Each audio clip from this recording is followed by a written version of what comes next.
Olá, bom dia. Bom dia, paz do Senhor. Como vocês estão? Como tem passado?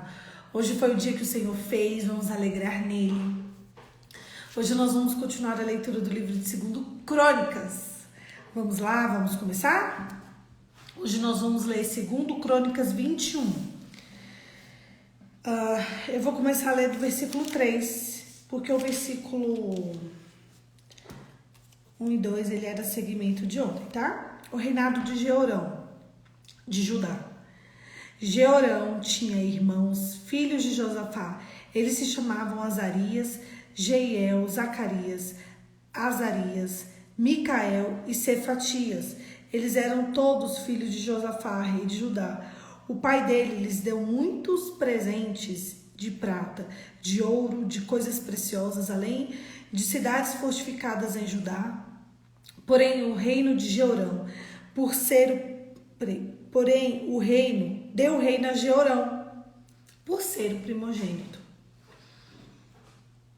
Tendo Jeorão assumido o reino de seu pai, havendo-se fortalecido, matou a espada todos os seus irmãos e também alguns chefes de Israel. Jeorão tinha 32 anos de idade quando começou a reinar e reinou 8 anos em Jerusalém. Andou em caminhos dos reis de Israel, como também fizeram a casa de Acabe, porque ele era casado com uma filha dele. E Jeorão fez o que era mal aos olhos do Senhor. Porém, o Senhor não quis destruir a casa de Davi por causa da aliança que ele tinha feito com ele, segundo a promessa que lhe havia feito dar uma lâmpada entre os teus filhos para sempre. Nos dias de Jeorão, os edomitas se revoltaram contra o poder de Judá, construíram o seu próprio rei. Por isso, Jeorão foi até lá com todos os seus chefes e com todos os seus carros de guerra. Ele se levantou de noite, atacou edomitas, que o cercavam e os capitães dos carros de guerra. Assim, Edom se rebelou para se livrar do poder de Judá até o dia de hoje. Na mesma época, a cidade de Líbna também se rebelou contra Jeorão, porque este havia abandonado o Senhor Deus dos seus pais. Jeorão também construiu lugares altos nos montes de Judá, seduziu moradores de Jerusalém à idolatria e fez com que Judá se afastasse do Senhor. Então lhe chegou às mãos uma carta do profeta Elias, em que estava escrito: assim diz o Senhor, Deus de Davi, seu pai, você não andou nos caminhos do seu pai Josafá, nem nos caminhos de Asa, rei de Judá, mas andou nos caminhos dos reis de Israel, seduziu o povo de Judá e os moradores de Jerusalém à idolatria, segundo a idolatria da casa de Acabe. Além disso, você matou os teus próprios irmãos da casa do seu pai, que eram melhores do que você. Por isso, o Senhor o castigará com o grande flagelo. Por isso, o Senhor o castigará. Um grande flagelo,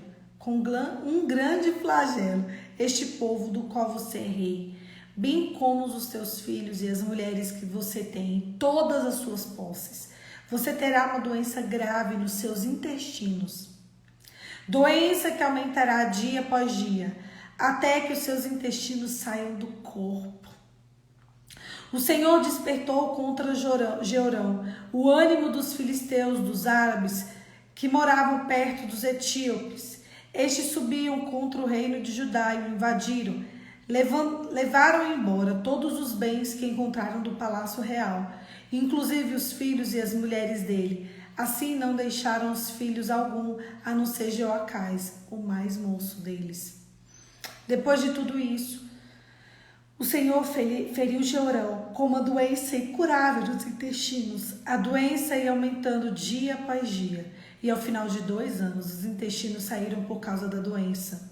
E ele morreu com dores horríveis. O seu povo não fez nenhuma fogueira em honra dele, como havia feito para os seus pais. Jeorão tinha 32 anos de idade quando começou a reinar e reinou 8 anos em Jerusalém. Ele foi sem deixar saudades. Foi sepultado na casa de Davi, mas não nos túmulos dos reis. Meu Meu Deus. Imagina quando a gente morrer, na nossa história está escrito, e ele ou ela foi sem deixar saudades. Eu achei isso muito pesado.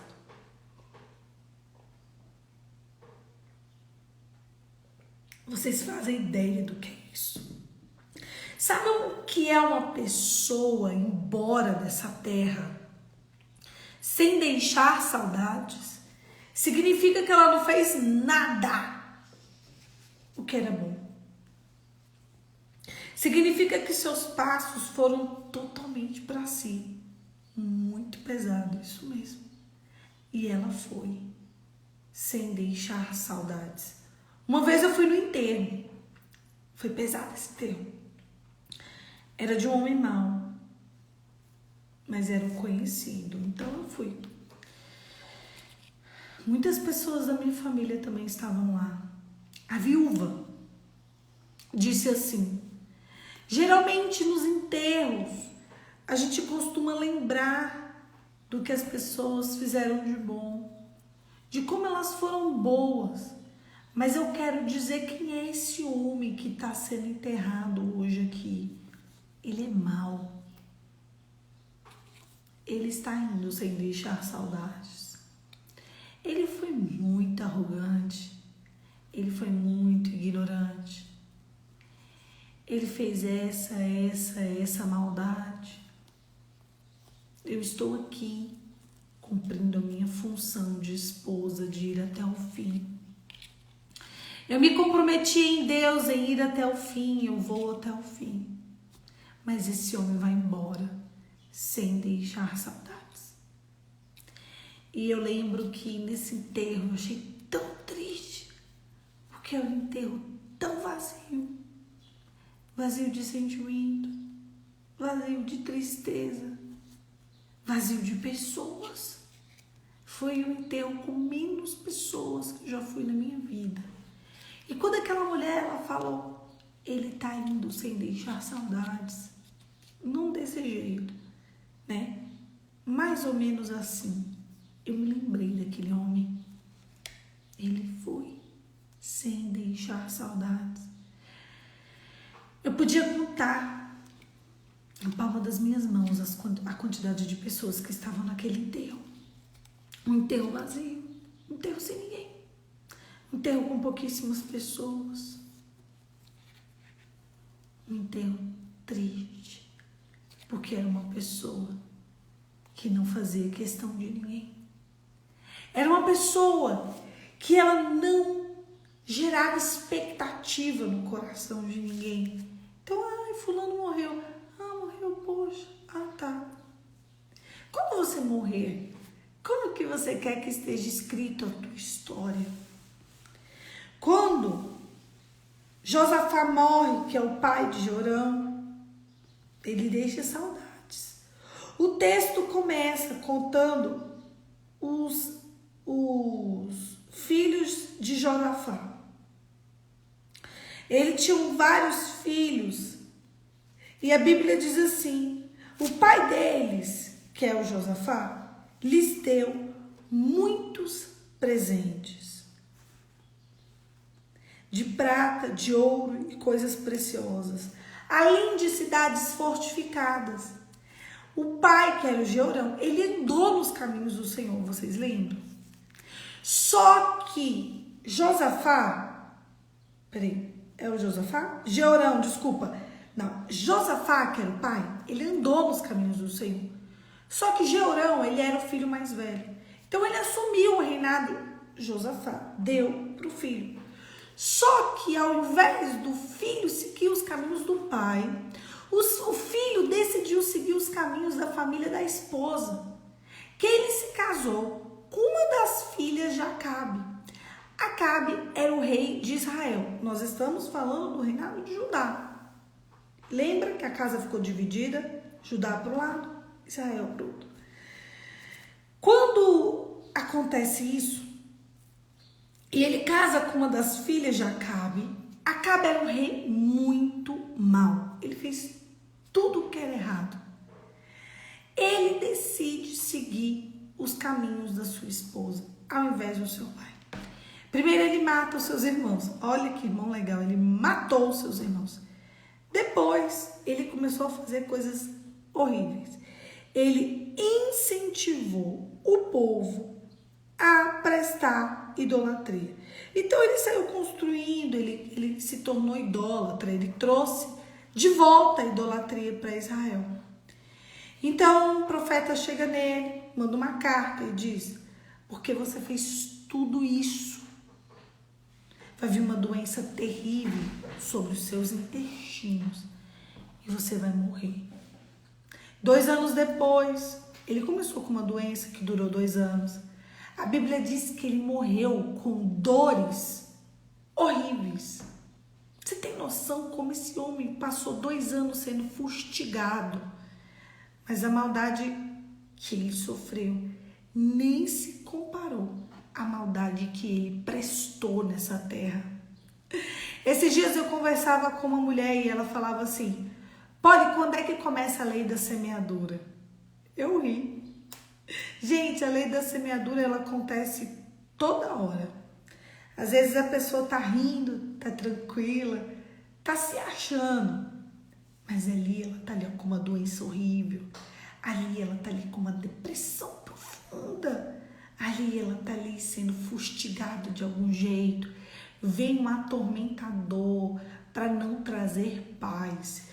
Não adianta a pessoa ter dinheiro, ter casa, ter carro, se ela não tem paz. Porque quem não tem paz não tem vida. Vale muito mais você não ter nada disso e ter paz, dormir com a tua cabeça no travesseiro, sabendo que no outro dia você vai acordar com o canto dos passarinhos. Você acorda com o seu despertador e o que você vai ouvir depois do despertador é canto do passarinho. Não é confusão, não é atrito, não é cobrança, não é fustigadores destruindo a tua alma. Não existe nada pior nessa terra do que viver sendo fustigado pelo inimigo. E tem muita gente que vive atormentado. Sabe por quê? Porque eles decidiram fazer o que era mal aos olhos do Senhor. Por isso que eu me levantei nessa manhã para dizer para vocês: não olhe para a vida do outro achando que é maravilhosa. Não olhe para a vida do outro pensando: essa pessoa fez o que era essa maluquice contra mim e ele está sorrindo. Quem te disse? Quem te disse?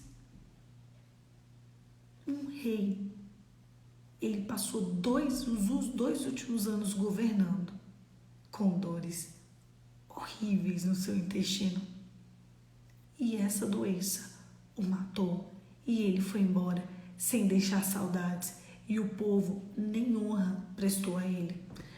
Deus, ele retirou o amor, sabe, o respeito do coração dos súditos, de tal forma que nem honra de rei ele recebeu. Você tem noção do que é isso? 0 respeito. A coisa mais importante que um homem pode receber nessa terra é o tal do respeito. E aquele rei nem isso teve. E aí eu pergunto para vocês: valeu a pena? Foi bom? Acreditem, tudo que a gente planta, a gente colhe. O que você tem plantado? Quem é você? Não acha. Deus não está com os olhos tapados. Deus não está com tampão no ouvido. Deus está vendo tudo. Ele viu o que você não viu. Ele foi onde você não foi. Ele sondou onde você não estava. Ele percebeu o que você não percebeu. E ele deixou você aí para te livrar, te guardar, te proteger do dia mau. Pode ter certeza que o Senhor, na verdade, ele tem nos guardado, nos livrado e nos levado a um outro nível. Na verdade, nós estamos em águas de descanso e a gente está pensando que estamos sendo punidos por Deus. Escuta, conhecer o Criador e o Criador se tornar o nosso Pai mediante uma entrega voluntária a Cristo, é para poucos. Viver uma liberdade que ninguém conta, que ninguém explica, que os livros de história não têm dentro, é para a minoria. Se você vive uma liberdade em Cristo, se você sabe quem é o Deus da tua salvação, você já ganhou a eternidade.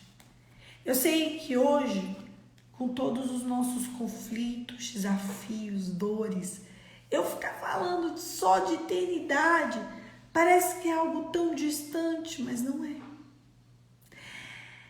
Foi muito interessante. Eu comentei com vocês que recentemente a melhor amiga da minha mãe morreu. Não deu tempo dela pedir perdão pelos pecados dela. Não deu tempo dela ligar, fazer uma última ligação. Não deu tempo dela falar: Jesus, socorre-me. Ela simplesmente teve um ataque cardíaco e morreu. Minha mãe esses dias estava conversando com outra amiga e estava falando para ela como ela precisava perdoar, como ela precisava pedir perdão pelos pecados, como ela precisava de orar pelos seus ofensores e pedir perdão para quem ela ofendeu. E ela disse para minha mãe assim: olha, Índia, da minha mãe Índia, quando eu estiver perto de morrer, eu faço isso. E essa mulher que minha mãe estava falando, essa amiga, ela era amiga também dessa outra amiga. Ela falou assim: sabe, a fulana, a nossa amiga que faleceu, ela não teve tempo de pedir perdão. Ela simplesmente foi pro Pai. E se na tua hora você não tiver tempo? Por isso que se você semear, plantar discórdia, você vai semear discórdia e ir para a eternidade com discórdia. Vai destruir o teu futuro. Aquela mulher parou e falou: é verdade. O que eu faço? Aí minha mãe falou: vai lá, perdoa quem te ofendeu e peça perdão para quem você ofendeu. E ela desligou aquela ligação e eu pensei: meu Deus, não existe mais conselho precioso que minha mãe pode dar para uma amiga do que essa. E o conselho que minha mãe deu para aquela amiga, eu quero dar para vocês como uma amiga. A gente não sabe o dia nem a hora que a gente vai para o Pai, ou que a pessoa que nos ofendeu, ou que a pessoa que a gente ofendeu vai para o Pai. Não deixe de plantar perdão, reconciliação e misericórdia, porque a gente nunca sabe, nem um dia, nem a hora que a eternidade vai chegar. Se eu tivesse que te aconselhar nessa manhã, eu ia dizer: pede perdão e perdoe os teus ofensores. Sabe por quê? Porque quem planta perdão colhe graça e misericórdia e honra. Às vezes a gente fica ali, tentando prender o perdão. E é exatamente isso que separa a gente da grande porta que o Senhor tem para nós. Nessa manhã é dia de reconciliação. Feche seus olhos e vamos orar. Pai, em nome de Jesus, eu quero declarar perdão aos nossos ofensores. Eu quero te pedir, Senhor, que o Senhor perdoe as nossas ofensas. E eu quero pedir perdão. Eu quero saber quem eu ofendi para pedir perdão. Espírito Santo, nos leve ao entendimento da Tua palavra. Nos dê revelação, direcionamento. Nos distancie do pecado. Senhor, que quando a gente entrar e sair de um lugar, a gente entre e leve expectativa. Quando a gente sai, a gente deixe saudades. Senhor, nós não queremos ser como esse povo que não deixa uma história boa no coração de outras pessoas. Espírito Santo, muda o nosso caráter. Nos leve a um outro nível de entendimento. Um entendimento que vem do reino de Deus. Em nome de Jesus. Amém. Amém, queridos. Glória a Deus. Ixi, tá o solzão. Tem que ficar aqui torta. Hoje é dia de aparar arestas para que uma nova história seja traçada na tua vida e na tua trajetória. Existe uma porta aberta esperando só para você entrar. E essa porta ela está logo depois de uma jornada chamada reconciliação. O Senhor, Ele tem reconciliação para nós nessa manhã. E dessa reconciliação virá graça, honra e misericórdia. Um beijo. Deus te abençoe e até amanhã. Amanhã, 5h45, eu tô aqui pra gente continuar esse devocional que é meu, que é seu. Mas ele é principalmente de Jesus. É por Ele e para Ele que nós fazemos tudo isso. Um dia abençoado para vocês, gente. E até amanhã.